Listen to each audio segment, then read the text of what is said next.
Hope you have listened to the previous episode, that is part 2 of chapter 3. If not, please listen to that and then continue here. Thank you.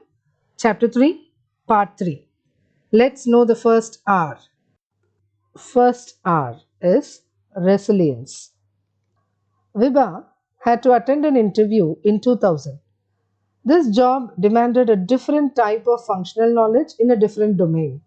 As a fresher, the recession left her with no choice but to attend this job interview. She greeted the interview panel, sat confidently on the chair, and started answering the questions. Though she was nervous, she was smart enough to hide that from the interview panel. While she waited for the results of the first round for hours, she thought that this was not going to be hers. Suddenly, one of the employees of the company came rushing towards her and congratulated her. She was happy and nervous at the same time, as this was a new domain. Even though she was promised training, she had to resort to self-learning due to a lack of support from the organization.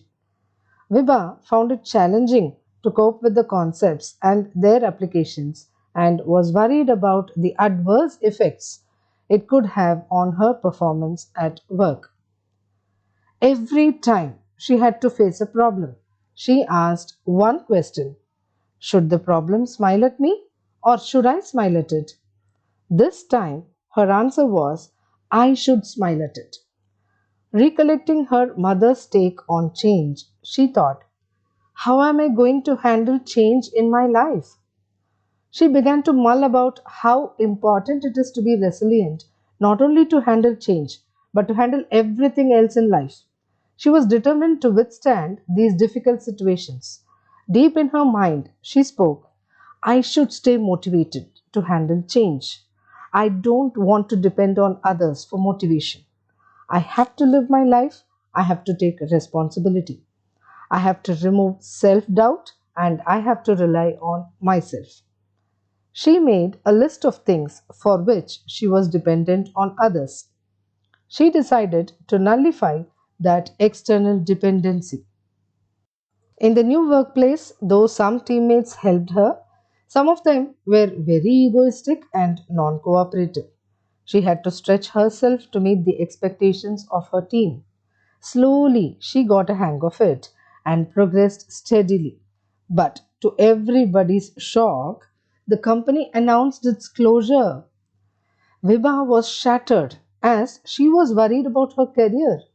If she loses the initial years in her career, then she would have to compete with the younger folks in the future and her opportunities would be reduced to half. She went home directly and spoke to her mother.